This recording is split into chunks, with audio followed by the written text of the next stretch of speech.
Hello, this is Emily. Welcome back to my channel, and today I am going to take part in the great debate of which is better, the TV show or the book. A lot of times, great books get adapted into TV shows, and either, they completely go above and beyond expectations, or they completely miss the mark and source material and completely ruin the book itself. Because producers like to take a lot of liberties when they're adapting source material for TV to try to attract new viewers to wanting to watch the shows and stuff.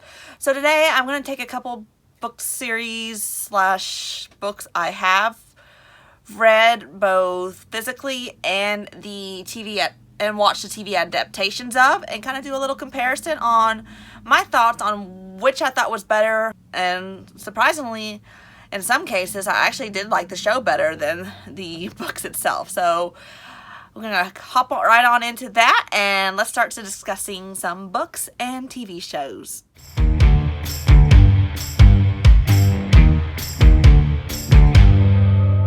So the first series I'm talking about today, I haven't quite finished the whole book series itself, but I've read the parts that have already been adapted into the first season.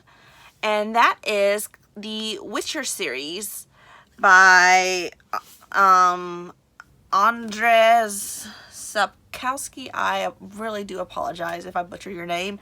But basically, this series has been getting a lot of hype and stuff. Second season's in the works, and hopefully we'll be seeing it sometime soon. And it's following Geralt of Rivia, who is a Witcher, which is a supernatural entity.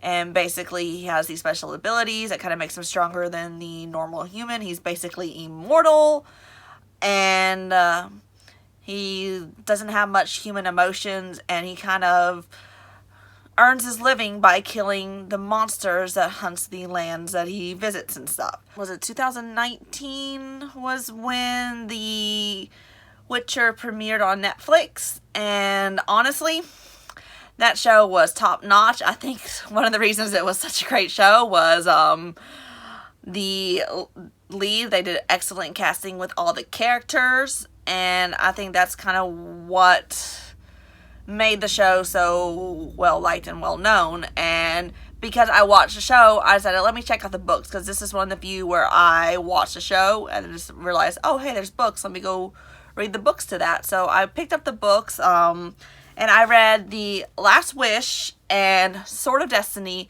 And unfortunately, I didn't quite enjoy the books as much as the source material. It might have been because these were just kind of like short stories.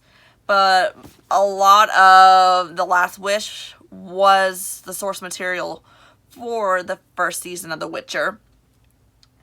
However, I just didn't enjoy it as much. And then I do have the first 3 books of the Witcher series itself. I just haven't started reading those yet. However, I'm probably going to watch the second season and prioritize that before actually reading the books. They're kind of low on my TBR. Maybe one day I'll get around to reading them.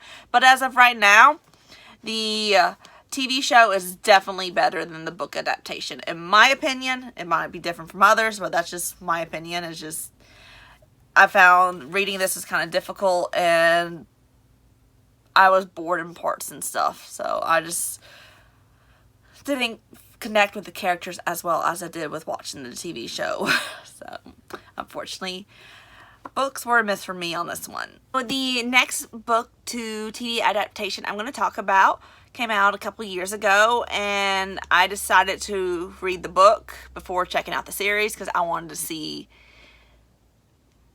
what the source material was. I'd never heard of it. It also introduced me to one of my newest favorite authors and led me onto a path of trying to read all of their works because I enjoy this book so much. And that is Good Omens by Neil Gaiman and Terry Pratchett. I've been tackling a lot of Neil Gaiman's work, and I've been working on trying to get into Terry Pratchett's Discworld series. It's just, I haven't been enjoying those as much, but I still found them kind of interesting.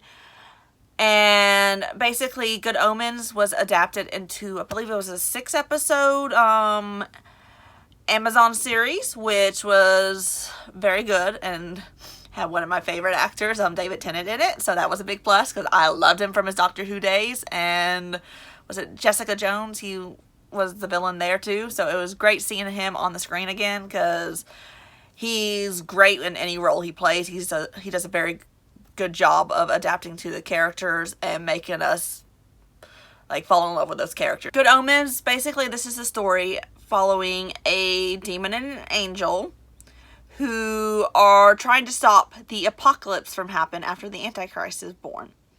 So it's very humorous. There's a lot of great characters in here. And the TV adaptation did a very good job of adapting the source material. And they're also, I believe they're doing a second season of this with some more original stuff versus what was based in the books. Because they basically covered the whole book itself in the 6 episodes. However, I will lean more towards the book itself versus the episodes. Because I felt they kind of, try to squeeze it all into 6 episodes, so they might have cut some bits out here and there. And the books did a very good job. Like, it's very humorous. Like, the author's witty tones come across here in the reading, so you find yourself chuckling out loud, which I actually was doing.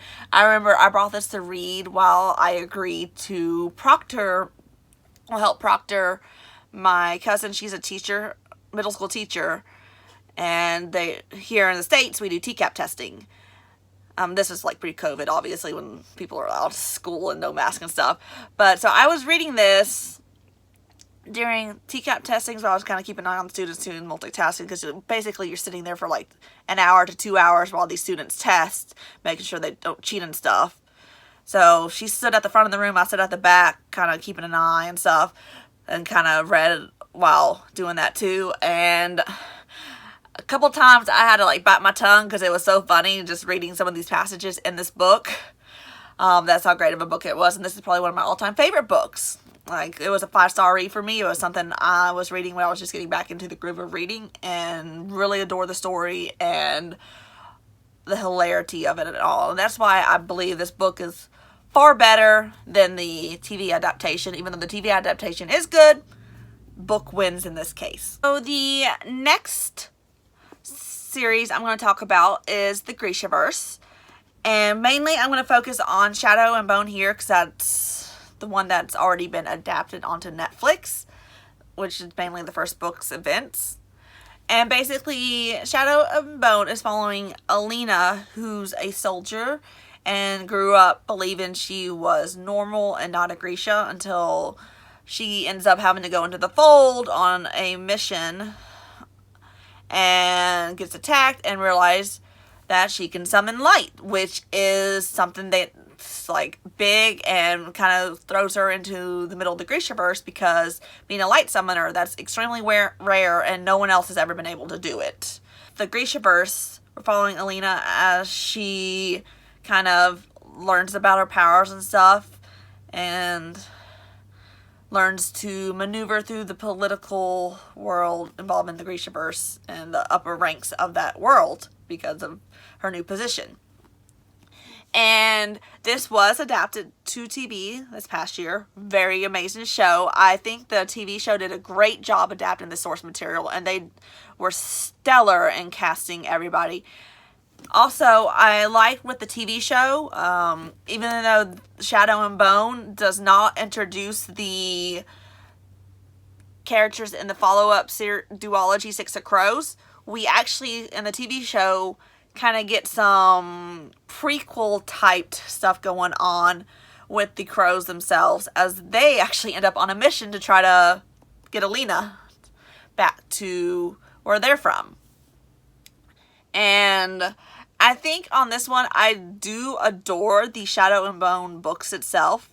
However, it's kind of a 50-50 with me. I love the books. However, the show did a better job of kind of adding more diversity with the characters and made Alina's love interest a lot less of a dick of a person compared to in the books. Because in the books, he was a bit of a dick in the beginning. So seeing how they kind of revamped the character of Mal and made him more likable and caring versus just what he did in the book itself in the beginning, I think that kind of made the TV show kind of a little bit higher ranking on my list of books, even though the books do a lot better job of showing all the detail and stuff, because trying to cram, a whole book's worth of stuff along with some extra source material into one season, it's very difficult. But for me, the TV show adaptation probably won because they did revamp this series and make it more up to date and less weaker writing as the books were, because this is some of her earlier works when she was just starting out with writing and stuff, so not as strong as her later series. That's all for today's video. I just did a couple TV show books today. I'm kind of debating if I want to continue on with this, because there are a lot of books to TV adaptations I have done, and there's also a movie edition of this I want to do too. I'm just kind of debating to see how much people react to it, if I'm going to continue on with this, because there's no point filming it, in my opinion, so people aren't going to watch it. But anyways, that's all for today's video. I hope you guys enjoyed it, and if you did, click the like and subscribe button down below, and I hope to see you guys next time.